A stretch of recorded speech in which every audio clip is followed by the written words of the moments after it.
जय माता की दोस्तों, कैसे हो आप सब। दोस्तों आप सभी का हार्दिक स्वागत है भक्ति मार्ग ज्ञान यूट्यूब चैनल में। तो दोस्तों आज की इस वीडियो में मैं आप सभी भक्तों को बताने वाली हूँ, 1 घर में रोज़ काली पूजा कैसे करें, 2 काली माता को क्या भोग लगाएं, 3 काली माता से बात कैसे करें, 4 माता के दर्शन कैसे करें। आज मैं एक वीडियो में आपको एक साथ 4 चीज़ों के बारे में बताने जा रही हूँ। जैसे कि काफ़ी सारे भक्त हैं, कहीं ना कहीं उनके मन में यही सवाल उठता है, वो मुझे कमेंट भी करते हैं कि घर में माता काली की पूजा कैसे करनी चाहिए, माता को क्या क्या भोग में चीज़ें चढ़ानी चाहिए, माता से बात कैसे करनी चाहिए और माता के दर्शन कैसे होंगे। ये चीज़ सभी भक्त मेरे से पूछते रहते हैं। तो आज आपको क्या करना है, वीडियो को देखना है लास्ट तक, क्योंकि ये एक ही वीडियो है जिसमें आपको एक साथ 4 चीज़ों की जानकारी मिलने वाली है।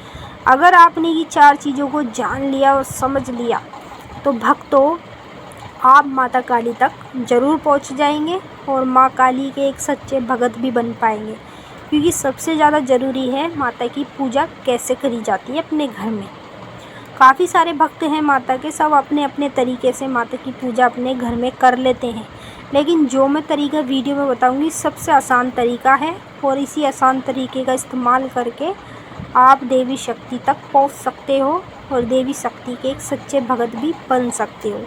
तो मैं आपको सब कुछ बताऊंगी। बताने से पहले एक रिक्वेस्ट आपसे करना चाहूँगी, अगर आप लोग भक्ति मार्ग ज्ञान यूट्यूब चैनल पे नए आए हो तो चैनल को जल्दी से subscribe to like share comment ज़रूर कर लेना और बेल आइकन को ऑल पे सेट कर लेना, ताकि हमारी जो भी न्यू वीडियो आए उसका नोटिफिकेशन सबसे पहले आप सभी भक्तों के पास पहुँचे।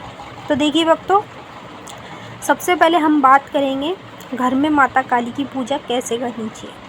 देखिए सभी भक्त अपने घर में माता की पूजा अनेक तरीक़ों का इस्तेमाल करके करते हैं, लेकिन सबसे आसान तरीका है जैसे कि सुबह उठ के स्नान करें।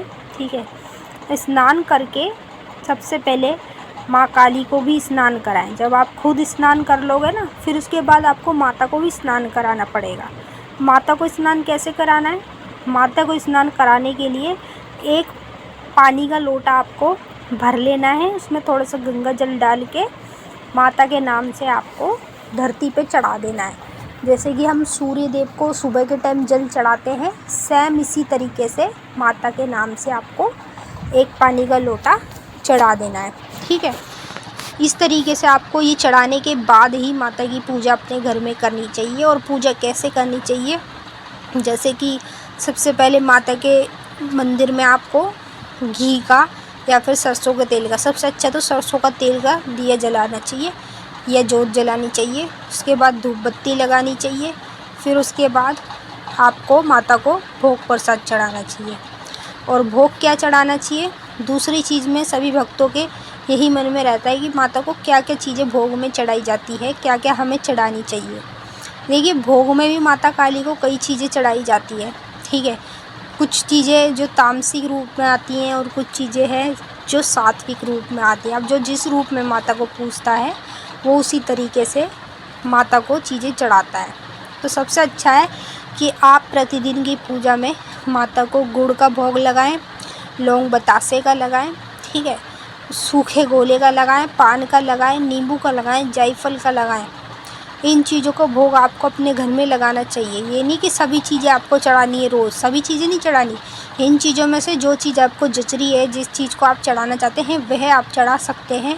गुड़ चढ़ाना चाहते हैं तो एक रोटी बनाओ छोटी सी, साफ़ सुथरी पवित्र तरीके से अपने घर में अपने हाथों से रोटी के ऊपर गुड़ रखो और माता को मंदिर में रख दो। माता उसे ही स्वीकार कर लेती है। सबसे प्रिय गुड़ माता का जो भोग होता है वो गुड़ का ही माना जाता है। तो ये भोग आपको अपने घर में लगाना चाहिए। अब बात करेंगे तीसरे विषय में, काली माता से बात कैसे करनी चाहिए। देखिए काली माता से बात करने के भी कई तरीके होते हैं। कोई अपने ऊपर सवारी बुला के माता से बात करता है, ठीक है, कोई माता से मन में बैठ के ध्यान में बैठ के बात करता है। तो हर तरीके से लोग बात करते हैं, लेकिन सबसे अच्छा तरीका है माता से मन में बैठ के बात करना।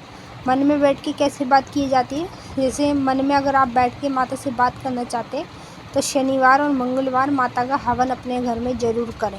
हवन करने से ही माता मन में बैठती है और हमसे बात करती है। और जब हम हवन करते हैं तो हवन के समय जब हम माता का ध्यान करते हैं ना, तो माता हवन में हाजिर होती है, तुरंत हमारे मन में बैठ जाती है। जो भी हम सवाल पूछते हैं, किसी भी चीज़ की जानकारी लेते हैं, तो माता हमें तुरंत ही बता देती है। ठीक है, ये इस तरीके से माँ काली से बात करी जाती है। जो भी भक्त माता से मन में बात करता है, उसको सच्चे वचन मिलते हैं। अभी आपने ये भी देखा होगा, कई लोगों के ऊपर माता काली की सवारी आती है, तो वो सवारी कभी कभी झूठ भी बोलती है, कभी कभी उसकी सच भी हो जाती है। इस तरीके से दो चीज़ें होती है। लेकिन अगर मन में बैठ के आप माता काली से बात करोगे, तो माता काली कभी भी जीवन में झूठ नहीं बोल सकती, और आपको सच्चे वचन पे बोलेगी। जो भी सच होगा वही आपको वो धर्म पे बताएगी। तो इसीलिए आप जब भी माता से बात करो, तो मन में बैठकर ही आपको माता से बात करनी चाहिए। अब बात करेंगे चौथे विषय में, माता के दर्शन कैसे करें। माता के दर्शन कैसे करने चाहिए। देखिए, अगर आप माता के रोज़ के दर्शन करना चाहते हैं, प्रतिदिन के, तो आपको रोज़ाना ही पूजा पाठ करनी चाहिए। रोज़ाना पूजा पाठ आप अपने घर में करेंगे माता की, तो रोज़ाना ही आपको माता के दर्शन होंगे। ठीक है, हफ्ते में पूजा पाठ करोगे या दिन के हिसाब से पूजा पाठ करोगे, तो वैसे ही आपको माता के कभी कभी दर्शन होंगे।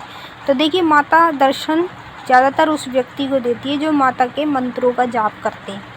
जैसे कि माता के कई बीज मंत्र है, लेकिन सबसे अच्छा मंत्र है ओम क्रीम कालिकाय नमः।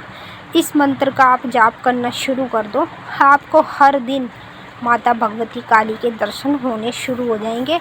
वो भी स्वयं माँ काली के ही रूप में, और कोई रूप नहीं दिखेगा, जो माता का रूप है वही दिखेगा। तो मैंने आपको अच्छे से समझा दिया है, आपकी समझ में भी आ ही गया होगा। अब हम आपसे फिर मिलेंगे नेक्स्ट वीडियो में। तब तक के लिए जय माँ काली, हर हर महादेव। माता काली, बाबा भोलेनाथ आप सभी की सारी मनोकामना पूरी करें। खुश रहें आप और आप लोगों का परिवार। जय माता की।